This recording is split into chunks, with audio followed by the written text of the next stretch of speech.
प्रेम के तंडुल प्रेम के भावे से खाने लगे हैं। प्रेम के भूखे प्रेम के तंडुल प्रेम के भावे से खाने लगे हैं। तंडुल के दानों में दीनता दरिद्र चबाने लगे हैं। तंडुल के दानों में दरिद्र एक एक मुट्ठी में एक लोक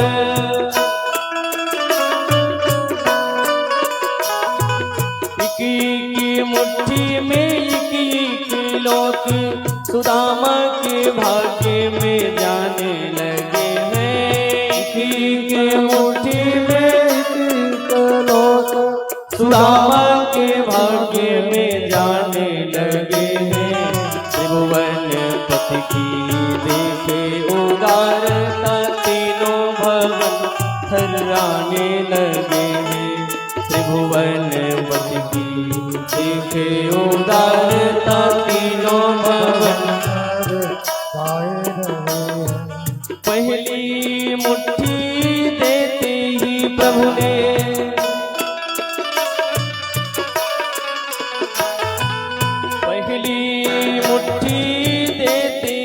प्रभु ने स्वर्ग सुदामा के नाम किया है।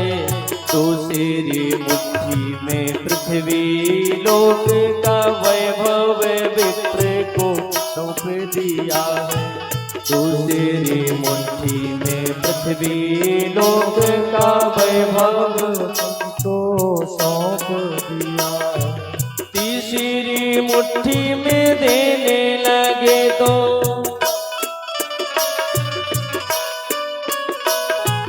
तीसरी मुट्ठी में देने लगे जो वैकुंठ तो लक्ष्मी ने रोक दिया है।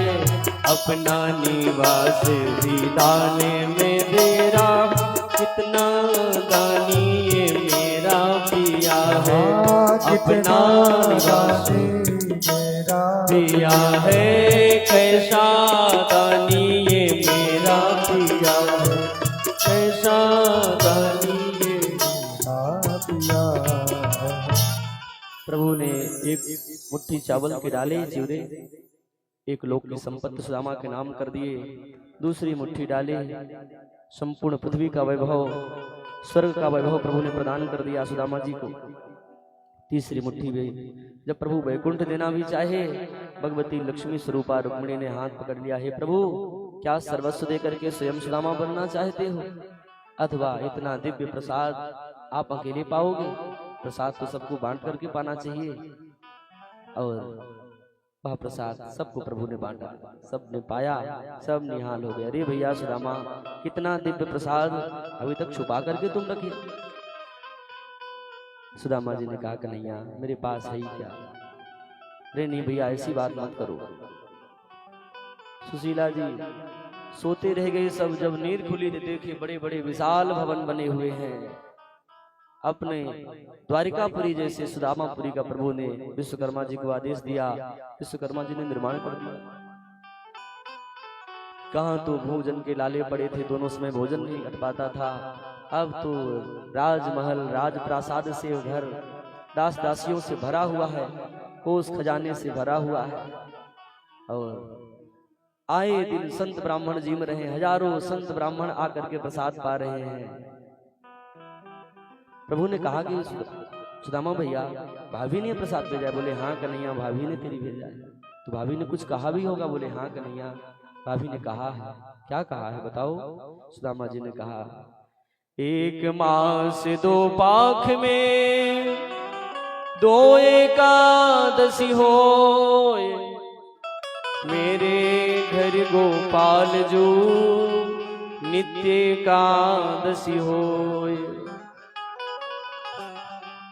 प्रभु ने मन एकदम गदगद हो गया, हृदय भर गया, वाणी अवरुद्ध हो गई। प्रभु ने कहा कि हे भैया सुदामा जो होना था सो हो गया। अब तो तेरे यहाँ नित्य प्रति द्वादशी के भंडारे चलेंगे। होनी थी सो है गई पर अब ना ऐसी हो भावी तेरे भवन में नित्य द्वादशी हो। अरे भाभी ये रोना तो हमसे हो गया, अब तो तेरे यहाँ नित्य द्वादशी के भंडारे चलेंगे। और प्रभु सुदामा जी को उनके मस्तक पर लिखा हुआ था क्षय लक्ष्मी, प्रभु ने उसको बदल दिया, यक्ष लक्ष्मी कर दिया। सुदामा के भाग्य को ही प्रभु ने बदल दिया। सुदामा जी के हाथ में प्रभु ने कुछ नहीं दिया। सुदामा जी ने कुछ चाहा भी नहीं, धन संपदा लेने के लिए तो आए नहीं थे, अपने प्यारे श्याम सुंदर का दर्शन करने के लिए आए थे। प्रभु ने सोचा इसके हाथ में दूंगा तो लेगा नहीं, इसलिए प्रभु ने अपना सर्वस्व सुदामा जी को सौंप दिया। सुदामा जी ने कहा कन्हैया अब चलूं? बोले कैसे कहूं? नहीं कन्हैया, अब तेरी भाभी राह देख रही होगी। और सुदामा जी महाराज कन्हैया से विदा लेकर के चल पड़े। कन्हैया ने कहा कि भैया सुदामा, अब इस बार आना तो जरूर मेरे पास आना, और भाभी को संग में लेके आना। बोले मैं अवश्य लेके आऊंगा कन्हैया। सुदामा जी महाराज चल पड़े अपने नगर की ओर। चलते चलते मन में विचार करते हैं कि धन्य है हमारा कन्हैया, त्रिलोकीनाथ है, फिर भी हमसे कैसे मिल रहा था, हमारे चरण धुला, मेरे चरण प्रक्षालन किया, कैसे मुझसे भेंट रहा था। मेरे कन्हैया जैसा उदार इस संसार में और कौन होगा। अपने भाग्य की सराहना कर रहे हैं सुदामा जी महाराज।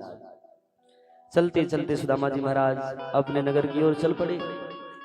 पहुंच गए, बड़े बड़े विशाल भवन बने हुए हैं। सुदामा जी ने कहा अरे भैया, मेरी झोपड़ी यही तो थी, कुटिया मेरी यही थी, कहाँ चली गई? अरे कुटिया गई सो गई, मेरी सुशीला कितकू चली गई। नगर के चक्कर लगाते डोल रहे थे, सुशीला जी की नजर पड़ी, अरे मेरे स्वामी जी आ गए, कहीं ऐसा वैभव देख करके वापस ना चले जाएं। सुशीला जी अपने सखियों के साथ सुंदर चमचमाती हुई साड़ी पहनी, हाथ में सोने की थाली और दीपक जला करके अपने पतिदेव का अगवानी करने के लिए आगे बढ़ी। सुदामा जी महाराज देख देख करके किसी से पूछे भैया ये किसकी नगरी है? किसी ने कहा ये सुदामापुरी है। सुदामापुरी है, शायद मेरे नाम का कोई राजा महाराजा होगा, मेरी कुटिया को गिरा करके अपना महल बना लिया। अरे मेरी कुटिया गई सो गई, मेरी सुशीला कहाँ चली गई? यही सुदामा जी महाराज विचरण करते डोले। सुदामा मंदिर देख डरियो, यहाँ तो थी मेरी टोटी झुपड़िया, कंचन महल खड़ियो, सुदामा मंदिर देख डरियो। सुशीला जी अपने सखियों के साथ आई। सुदामा जी ने सोचा कोई रानी महारानी आ रही होगी, मार्ग से किनारे में खड़े हो गए। सुशीला जी आई, आरती उतारने। सुदामा जी महाराज नीचे की ओर देखे, धीरे से पूछे देवी जी मेरी आरती क्यों उतार रही हो? सुशीला जी ने कहा कि ऐसे मित्र से मिलने गए कि मुझे ही भूल गए। अरे सुशीला तू, तेरी इतनी सुंदर साड़ी, ये चमकती हुई ये सोने की थाली, ये सब कहाँ से मिला? ये राजप्रसाद वैभव? हे स्वामी आपको कुछ पता नहीं, द्वारिकाधीश का नाम घनश्याम है। जैसे रात्रि में बादल को भी घनश्याम कहते हैं, आकर के वर्षा करके चले जाते हैं, ऐसे प्रभु ने सर्वस्व दे दिया, इन्हीं की कृपा से सब प्राप्त हुआ है। अरे सुशीला, मैंने तो प्रभु से कुछ नहीं मांगा था कन्हैया से, ये सब कैसे मिल गया? मैं उसको महलों में नहीं रहना है, महलों में रह के भजन नहीं होगा। सुशीला जी ने कहा हे स्वामी तो प्रभु कृपा से ही प्राप्त हुआ है। और सुशीला जी की बोले तू सुशीला रह महलों में, हम तो कुटिया बना करके भजन करेंगे, महलों में भजन नहीं होगा, कुटिया में भजन होगा। नित्य प्रति भंडारे चल रहे हैं, संत ब्राह्मण आकर के जीम रहे हैं, प्रसाद पा रहे हैं, ऐसा वैभव प्रभु ने सुदामा जी को प्रदान कर दिया।